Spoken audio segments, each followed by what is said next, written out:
नमो नमः। नमस्कारः। वंदे संस्कृत मातरम। मैं हूं डॉक्टर सुनीता थत्ते और प्रारंभिक रचनानुवाद कौमुदी की आज की इस कक्षा में हम पढ़ने जा रहे हैं इस पुस्तक के अभ्यास 23 भाग 1 का नियमों वाला भाग अर्थात लेसन 46। हमारे आज के इस अभ्यास 23 भाग 1 अर्थात लेसन 46 के मुख्य पाठ्य बिंदु हैं धेनु उकारांत स्त्रीलिंग शब्दों के शब्द रूप, त प्रत्यय तथा दीर्घ संधि। तो आइए हम सबसे पहले चलते हैं पुस्तक के उस अभ्यास पर। तो ये अब हमारे सामने है प्रारंभिक रचनानुवाद कौमुदी के अभ्यास 23 का प्रथम पृष्ठ अर्थात नियमों वाला भाग, जिसके अंतर्गत आज हम 58 से लेकर 60 तक के नियमों को जानेंगे। शब्दकोश में 20 शब्दों की वृद्धि होने से हमारे कुल शब्दों की संख्या अब हो जाएगी 460। यहाँ देखिए क खंड के अंतर्गत मुख्य रूप से धेनु, गाय, रेणु, धूल और रज्जु, रस्सी, ये 3 उकारांत शब्द हैं, पर ये स्त्रीलिंग है।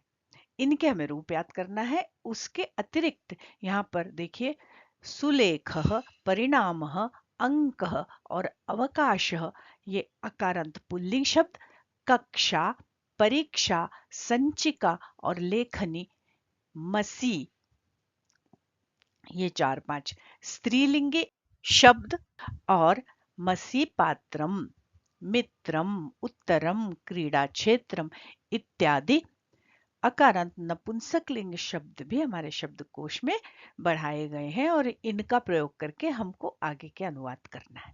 ख खंड के अंतर्गत 4 विशेषण शब्द हमें दिए गए हैं उत्तीर्ण, अनुत्तीर्ण, उपस्थित और अनुपस्थित। सूचना दे रहे हैं कि धेनु डैश रज्जु धेनुवत अर्थात धेनु से लेकर रज्जु तक ये जो 3 शब्द हैं ये धेनुवत चलेंगे, माने उकारांत स्त्रीलिंग शब्द हैं ये तीनों और इनके रूप एक जैसे ही चलेंगे। मुख्य पाठ्य बिंदु है धेनु, त प्रत्यय और दीर्घ संधि। धेनु शब्द के पूरे रूप स्मरण करो। देखो शब्द 19 रेणु रज्जु धेनुवत अर्थात रेणु और रज्जु शब्द को भी धेनु के समान चलाना है। ये सारे शब्द उकारांत स्त्रीलिंग शब्द हैं। आगे कह रहे हैं कि अभ्यास 16 और 17 में दिए गए सप्तमी के नियमों का पुनः अभ्यास करो। तो जो पीछे आपने अभ्यास 16 मतलब 16 दूनी 32 लेसन 32, 33 और 17 दूनी 34 मतलब लेसन 34 और 35 में सप्तमी को जो नियम पढ़े थे उन नियमों का उपयोग करके हमें यहाँ पर फिर से अनुवाद करने हैं। इसलिए आप इन लेसन्स को देख लीजिए और नियमों की पुनरावृत्ति कर लीजिए सप्तमी के। स्वारंभिक रचनानुवाद कौमुदी के सारे वीडियोस की प्लेलिस्ट में डिस्क्रिप्शन बॉक्स में दे रही हूँ, तो आप वहां पर जाकर इन नियमों का पुनः अभ्यास कर सकते हैं। तो आइए हम धेनु शब्द के रूपों को स्मरण करते हैं। तो सर्वप्रथम हम देखते हैं कि उकारांत स्त्रीलिंग शब्द रूपों में लगने वाले संक्षिप्त सुप प्रत्यय कौन से हैं। तो इनको देखिए और मेरे साथ बोलिए। उह, उ, अवह, उम, उ, ऊह, वा, उभ्याम उभिः, वै, उभ्याम उभ्यः, वाह, उभ्याम उभ्यः, वाह, वोह, ऊनाम, वाम, वोह, उषु, हे ओ, हे उ, हे आवह। इतने रूप बोलने के साथ ही यहाँ देखिए चतुर्थी से सप्तमी तक दूसरे रूप भी बनते हैं। अवे, ओहो, ओहो और औ। अब इन संक्षिप्त रूपों को यदि आप ध्यान से देखें तो ये जो हमने उकारांत पुल्लिंग शब्द रूप याद किए हैं पूर्व में उनसे बहुत मिलते जुलते हैं। बस 2 स्थानों पर अंतर है। वो दोनों स्थानों को देखिए। द्वितीया के बहुवचन में हमने वहां बनाया था ऊन, साधुम साधु साधून, और यहाँ पर रूप बन रहा है ऊहु, धेनु। इसी तरह तृतीया के एक वचन में उना, भानुना, शिशुना ऐसा रूप बनता है और यहाँ पर धेनवा, वा ऐसा रूप बन रहा है।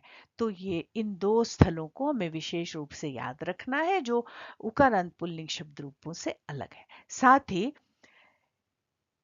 अवे, ओह, ओह, औ ये चारों रूप उकारांत पुल्लिंग के समान ही है, पर ये वई, वाह, वाह और वाम ये चार रूप नए बन रहे हैं, तो हमें इन चार रूपों को भी अतिरिक्त याद करना है। बाकी रूप पुल्लिंग के समान ही चल रहे हैं। तो आइए अब हम धेनु शब्द में इन संक्षिप्त सुप प्रत्ययों को लगाते हैं और धेनु के शब्द रूप बनाते हैं। ये आपके सामने उकारांत स्त्रीलिंग धेनु शब्द के शब्द रूप है। बोलिए मेरे साथ, धेनु, धेनु, धेनवः, धेनुम, धेनु, धेनुः, धेन्वा, धेनुभ्याम, धेनुभिः, धेन्वै, धेनवे, धेनुभ्याम, धेनुभ्यः, धेन्वाः, धेनोः, धेनुभ्याम, धेनुभ्यः, धेन्वाः, धेनोः, धेन्वोः, धेनूनां, धेन्वां, धेनौ, धेन्वोः, धेनुषु, हे धेनो, हे धेनु, हे धेनवः। पूर्व में आपने उकारांत पुल्लिंग शब्द रूपों को याद किया है, तो उकारांत पुल्लिंग और स्त्रीलिंग शब्दों में कहाँ-कहाँ अंतर है, ह्रस्व और दीर्घ मात्रा का ध्यान कहाँ-कहाँ रखना है और कैसे सरलता से किन ट्रिक्स एंड टेक्निक्स का उपयोग करके हम इन उकारांत स्त्रीलिंग और पुल्लिंग शब्द रूपों को सरलता से याद कर सकते हैं, उसके विषय में मैं वीडियो बनाकर यहाँ आई बटन पर लगा दूंगी। उन वीडियोस को देखकर आप उकारांत स्त्रीलिंग और उकारांत पुल्लिंग शब्द रूपों को बड़ी सरलता से याद कर सकेंगे। अब देखते हैं नियम 58। यहाँ लिखा है अकह सवर्णे दीर्घः, यह दीर्घ संधि का सूत्र है। सूत्र में कहा गया है कि अ, ई, उ और रे, इनके बाद यदि सवर्ण या समान स्वर आते हैं तो दोनों के स्थान पर उसी वर्ण का दीर्घ अक्षर हो जाता है। माने अकह, अक प्रत्याहार सवर्णे समान वर्ण आने पर दीर्घः दीर्घ हो जाता है। कहाँ होता है? दोनों के स्थान पर होता है। अर्थात यदि अ या आ के बाद अ या आए तो दोनों मिलाकर दीर्घ आ, ई के बाद ई आए तो दोनों मिलाकर दीर्घ ई, उ के बाद उ आए तो दोनों मिलाकर दीर्घ उ, रिरी के बाद रिरी आए तो दोनों मिलाकर दीर्घ री। देखिए यहाँ पर एक और मात्रा होती हो जाता है, जैसे हिम धन आलय, ये दोनों आपस में मिले हिमालय, विद्याधन आलय, विद्यालय, यह आ का उदाहरण हो गया। श्रीधन ईशः, श्रीशः और गुरुधन उपदेश, गुरुपदेश, ये ई का उदाहरण, ये उ का उदाहरण। और होत्रधन ऋकार, होत्रीकार, देखिए दीर्घ री हो गया। तो पुनः यहाँ पर मुझे कहना पड़ेगा कि इस छोटे वीडियो में, छोटे आकार के वीडियो में दीर्घ संधि के नियम को विस्तार से समझाया जाना संभव नहीं है, इसलिए यहाँ आई बटन पर जो सवर्ण दीर्घ संधि का वीडियो लगा है उस वीडियो पर जाकर आप यदि इस संधि को देखेंगे तो इस अवधारणा को बहुत अच्छी तरह बड़ी सरलता से इस तरह से समझ लेंगे कि आपको सवर्ण दीर्घ संधि कभी भूलेगी ही नहीं। आगे है नियम 59। यहाँ लिख रहे हैं कि भूतकाल के अर्थ में धातु से त प्रत्यय होता है और त का त शेष रहता है। अब देखिए यहाँ लेसन 23 माने अभ्यास 23 से प्रत्यय प्रारंभ हो रहे हैं, प्रत्यय का पाठन प्रारंभ हो रहा है। अब आगे आगे के पाठों में हम एक त प्रत्यय के साथ ही तवतु प्रत्यय, शत्रु प्रत्यय, शानश प्रत्यय, त्वा प्रत्यय, लप प्रत्यय, तुमुन प्रत्यय इत्यादि प्रत्ययों को पढ़ना है और समझना है। तो सर्वप्रथम हमें यह जानना आवश्यक है कि प्रत्यय होते क्या है। तो आइए प्रत्यय की पहले हम बिल्कुल संक्षिप्त परिभाषा जान लेते हैं कि किसी भी धातु या शब्द, शब्द माने प्रातिपदिक, संज्ञा, सर्वनाम, विशेषण, इनके पश्चात जुड़ने वाले शब्दांशों को प्रत्यय कहते हैं। और ये शब्दांश जुड़ते क्यों है? ये शब्दांश जुड़ करके नए शब्दों का निर्माण करते हैं। तो जो संस्कृत के शब्दकोश में असंख्य जो शब्द हैं, उन शब्दों के निर्माण में प्रत्ययों की और उपसर्गों की बहुत महत्वपूर्ण भूमिका है।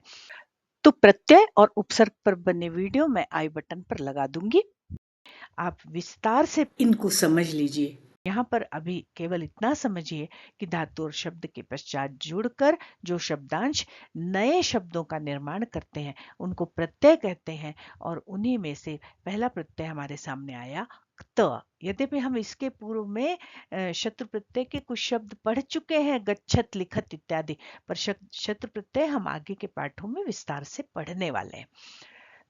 तो कह रहे हैं जिन धातुओं के साथ अन्य स्थानों पर ई लगता है उनमें इत जुड़ेगा और अन्य धातुओं में केवल त जुड़ेगा। फिर से देखिए, भूतकाल के अर्थ में धातु से जो प्रत्यय जुड़ता है वो त प्रत्यय है, इसको हम ऐसा भी लिख सकते हैं, और इस त प्रत्यय का त शेष रहता है, मतलब क का लोप हो जाता है, इसकी इत संज्ञा होती है और इसका लोप हो जाता है। तो देखिए, जो सेट धातुएं हैं माने जिनके बीच में अन्य स्थानों पर ई आता है उसमें इत जुड़ेगा, तो पठ धनक त बराबर पठत नहीं बनेगा, पठित बनेगा। लिख धनक त लिखित, और पुल्लिंग में बनेगा लिखित, लिखा, लिखा हुआ। पर क्रू में लगा तो कृत, गम में लगेगा तो गत, इस तरह के रूप बनेंगे। चलिए और आगे देखते हैं हम। नियम 60 देखिए, यहां पर कह रहे हैं कि त प्रत्यय लगाकर अनुवाद बनाने के लिए आप ये नियम स्मरण कर लें। तो 2-3 नियम बताए, 1, 2 और 3। कह रहे हैं जब सकर्मक धातु से त प्रत्यय होगा तो ऐसा होगा, और अकर्मक धातु से त प्रत्यय होने पर ऐसा होगा। इसका अर्थ हुआ कि हमें सकर्मक और अकर्मक धातुओं को पहचानते भी आना चाहिए, उनके भेद को भी समझना आवश्यक है। पर चूंकि यहाँ विस्तार से नहीं बताया गया है, बहुत संक्षेप में 30 पाठों में सारे व्याकरण को समेटना था, तो इस विषय को यहाँ छोड़ा है। पर मैंने इसके ऊपर एक विस्तार से वीडियो बनाया है, तो यहाँ आई बटन पर लगा रही हूँ, आप उसे देख लीजिए और सकर्मक और अकर्मक धातु के अंतर को समझ लीजिए, फिर आप इस नियम को समझिए। कह रहे हैं कि जब सकर्मक धातु से त मतलब त प्रत्यय होगा तो कर्म में लगेगी प्रथमा, कर्ता में तृतीया, और क्रिया का लिंग, वचन और विभक्ति कर्म के अनुसार ही होगी, कर्ता के अनुसार नहीं होगी। और जब अकर्मक धातु से ट प्रत्यय होगा तो कर्ता में होगी तृतीया और क्रिया नपुंसक लिंग एक वचन में हो जाएगी।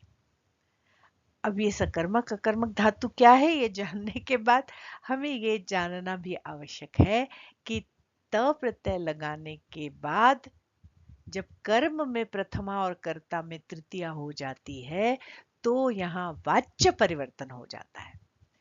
कर्तृवाच्य का वाक्य वहां कर्मवाच्य में बदल जाता है, और यही प्रक्रिया जब अकर्मक धातु के साथ होती है तो कर्तृवाच्य का जो कर्ता है वो तृतीया में चला जाता है और वो भाववाच्य का वाक्य बन जाता है। अर्थात हमें वाच्य परिवर्तन समझना भी परम आवश्यक है। पुनः वही बात है कि इस छोटे से वीडियो में इन विस्तृत अवधारणाओं को समझाना चूंकि आसान नहीं है, इसलिए इनके ऊपर अलग अलग वीडियो मैंने बनाए हुए हैं, वो यहाँ पर आई बटन पर लगा रही हूँ, जिनको देखकर आप वाच्य को समझें, क्योंकि वाच्य एक इतना महत्वपूर्ण विषय है जिससे संबंधित प्रश्न उच्च कक्षाओं में तो पहले पूछे ही जाते थे, आजकल 9th 10th में भी पूछे जाते हैं, साथ ही प्रतियोगी परीक्षाओं में तो इससे संबंधित प्रश्न आते ही हैं। तो वाच्य परिवर्तन के दोनों तीनों वीडियो मैं यहाँ पर भी लगा रही हूँ, आप मेरे चैनल पर जाकर भी वाच्य परिवर्तन के वीडियोस देख सकते हैं। अभी आप ये समझिए कि त प्रत्यय लगाकर जैसे कोई शब्द बना, तो त प्रत्यय अगर आपने सकर्मक धातु में लगाया है तो सकर्मक धातु से एक त प्रत्ययांत शब्द जो है वो क्रियापद होगा और उसका लिंग, वचन और विभक्ति कर्म के अनुसार होगी। उदाहरण से आप इस बात को समझेंगे कि जब यदि उसने पुस्तक पढ़ी, ऐसा अनुवाद हमें त प्रत्यय के द्वारा करना है, तो उसके द्वारा पुस्तक पढ़ी गई, तो पुस्तक जो है वो कर्म है, वो प्रथमा में जब चली गई पुस्तकम, तो फिर जो पठित शब्द बना है वो क्रियापद की तरह प्रयुक्त होगा और कर्ता के अनुसार नहीं होगा, तो हम कहेंगे पुस्तकम पठितम। कर्ता जो सह था वो तृतीया में चला गया, तेन पुस्तकम पठितम। पर यदि कर्म ग्रंथः है, मतलब पुल्लिंग है, तो ग्रंथः पठितः ऐसा प्रयोग हमें करना पड़ेगा। और यदि कोई कर्म स्त्रीलिंग है, जैसे कविता, तो फिर ये पठित शब्द भी स्त्रीलिंग में चला जाएगा, कविता पठिता, और कर्ता तृतीया में, तेन पुस्तकम पठितम, तेन ग्रंथः पठितः, तेन कविता पठिता, ऐसे प्रयोग होंगे। और यही त प्रत्यय जब अकर्मक धातु में लगेगा, जैसे हस धातु अकर्मक है, तो फिर कर्ता तृतीया में चला जाएगा, जैसे सह, सह अहसत, है ना, वह हंसा। अभी हम इसमें तवतु प्रत्यय भी लगाएंगे अगले पाठों में, अभी तो लंग लकार लगाए, सह अहसत वह हंसा। तो फिर अगर हम इसको उसके द्वारा हंसा गया ऐसा प्रयोग करना चाहते हैं भाववाच्य का, तो सह की जगह हो जाएगा तेन, और हसित शब्द जो बना है त प्रत्यय लगाकर हसित, उस हसित में क्या होगा, नपुंसक लिंग एक वचन का ही प्रयोग होगा, तेन हसितम, मया हसितम, त्वया हसितम, मेरे द्वारा हंसा गया, तुम्हारे द्वारा हंसा गया। पुनः कह रही हूं कि ये सकर्मक अकर्मक और वाच्य परिवर्तन की बातें ये 5 मिनट के विवरण से या 5 मिनट के विवेचन से समझ में नहीं आएंगी। आप उन वीडियोस को देखकर इन अवधारणाओं को समझें। तीसरा नियम बता रहे हैं कि त प्रत्ययांश शब्द जो बनेगा, है ना, त प्रत्ययान मतलब त प्रत्ययान शब्द जो है उसमें कर्म के अनुसार पुल्लिंग होगा तो उसके रूप रामवत चलेंगे, स्त्रीलिंग होगा तो उसके रूप रमावत चलेंगे, और नपुंसक लिंग होगा तो उसके रूप ग्रहवत चलेंगे। जैसा कि अभी हमने देखा कि ग्रंथः पुल्लिंग था तो पठितः राम की तरह रूप चला,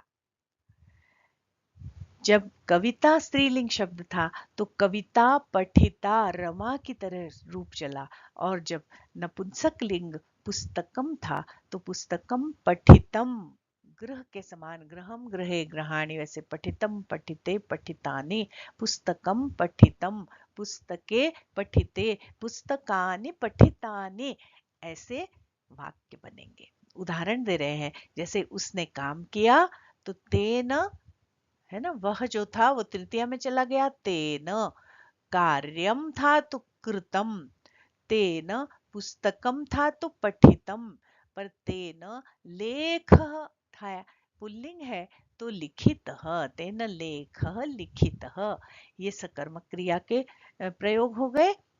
अब ये एक हसित शब्द आया तेन, उसके द्वारा हसितम, हसितम अकर्मक क्रिया है तो ये नपुंसक लिंग एक वचन में चली गई, तेन हसितम, तेन भोजनम तो खादितम, और तेन बालकः तो रक्षितः। इस प्रकार से हमें इस त प्रत्ययांश शब्द को उसी विभक्ति उसी वचन और उसी लिंग में रखना है जिस विभक्ति जिस वचन और जिस लिंग में उस वाक्य का कर्म है।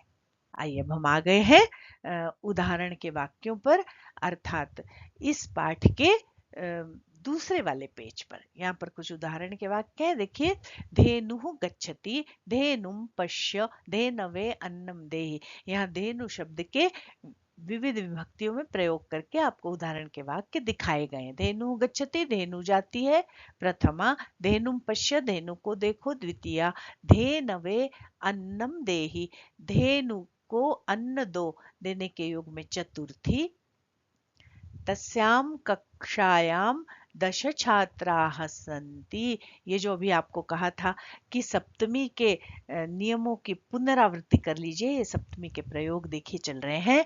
तस्यां कक्षायां, उस कक्षा में 10 छात्र हैं। तेषां समीपे पुस्तकानि, सञ्चिकाः, लेखन्यः, मसीपात्राणि च सन्ति।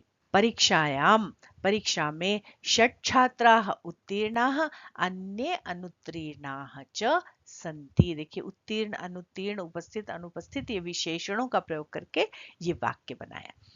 मया भोजनम भक्षितम। अब यहाँ से देखिए त प्रत्यय का प्रयोग करके कर्मवाच्य के वाक्य बनाए हैं।